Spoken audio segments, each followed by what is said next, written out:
34 տարի անց մենք հպարտությամբ շարունակում ենք զարգացնել եւ ամրապնդել փոխշահավետ գործընկերությունը Վրաստանում։ Այս խոսքերով է արձագանքում Ամերիկայի դեսպանությունը Վրաստանում դեսպանության բացման տարեթվին։ 1992 թվականի ապրիլի 23-ին դիվանագիտական հարաբերությունների հաստատումից ընդամենը մեկ ամիս անց Միացյալ Նահանգները Թբիլիսիում բացեց իր դեսպանությունը։ Սա ԱՄՆ-ի կողմից Վրաստանի ինքնիշխանության եւ անկախության աջակցության ուժեղ ազդանշան էր։ Այդ ժամանակ դեսպանի պաշտոնակատար Քերի Քավանոն բացումը անվանել էր պատմական եւ զրուցել ԱՄՆ-Վրաստան հարաբերությունների ամրապնդման, համագործակցության ընդլայնման եւ մարդասիրական աջակցության խթանման ծրագրերի մասին։ Ինչպես ասվում է դեսպանության հայտարարության մեջ, 34 տարի անց շարունակում են զարգացնել փոխշահավետ գործընկերությունը։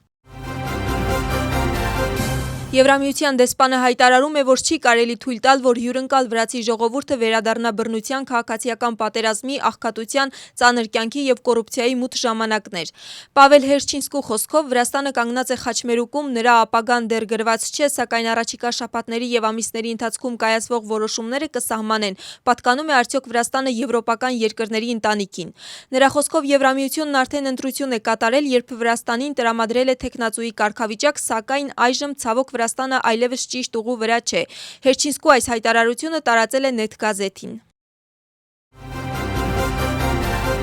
Մի քանի օրից խորհրդարանը կքննարկի կառավարությունում իրականացված կադրային փոփոխությունները։ Կառավարության օրենսդրական նախաձեռնությունը հաջորդ շաբաթ կգրանցվի խորհրդարանի մոտակա բյուրոյի նիստում, կսահմանվի համապատասխան հանձնաժողովը եւ կանցկացվեն լսումներ։ 3 ընթերցմամբ խորհրդարանը նախաձեռնությունը կընդունի չորեքշաբթի։ Պետական անվտանգության ծառայության ղեկավարի պաշտոնը լքում է Մամուկամ Դինարաձեն։ Նա կզբաղեցնի իրավապահ մարմինների համակարգման ուղղությամբ պետական նախարարի եւ փոխվարչապետի պաշտոնները։ Պետական անվտանգության ծառայության ղեկավարի պաշտոնում առաջադրվել է ներքին գործերի նախարար Գեկա Գելաձեն, իսկ ներքին գործերի նախարարի պաշտոնում Աջարիայի կառավարության նախագահ Սուլխան Թամազաշվիլին։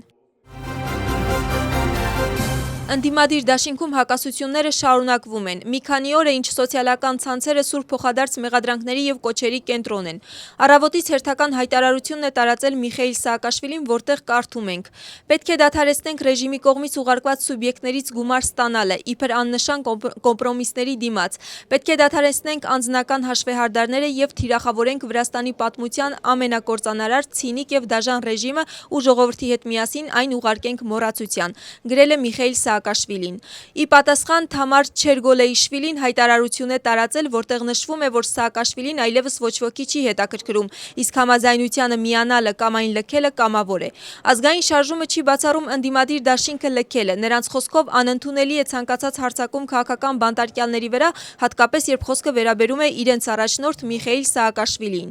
Կուսակցությունում նշում են, որ ընդդիմության դաշինքին անդամակցելու որոշումը ընդունվել էր ոչ միայն Սաակաշվիլիի մասնակցությամբ, այլև նրա նախաձեռնությամբ։ Իշխանական թիմում այս հակասությունների համար չեն զարմանում, որտեղ ասում են, որ նախապես գիտեին, որ դաշինքը երկար չէր կարող պահպանել միասնությունը։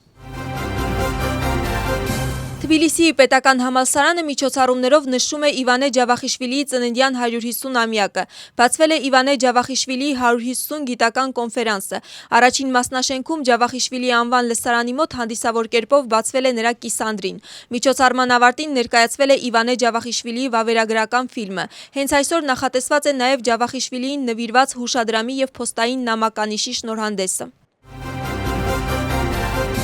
Ընթանում են Ռուսթավի-Թբիլիսի ավտոճանապարհը միացնող վնասված հատվածի վերականգնման աշխատանքները։ Խնդիրը առաջացել է այսպես կոչված շրջադարձային կամրջից մինչև Դիմիտրի Գուլիայի փողոց ընկած հատվածում, որտեղ վնասվել է ափապաշտպան պատնեշը։ Արդյունքում ճաքեր են առաջացել ինչպես ճանապարհի երթևեկելի մասում, այնպես էլ մայթին։ Ներկայումս նշված հատվածում իրականացվում են Քուր գետի ափապաշտպան աշխատանքները։ Գործընթացի ավարտից հետո տվյալ տարածքում ավտոմոբիլային երթևեկությունը լիովին անվտանգ կդառնա։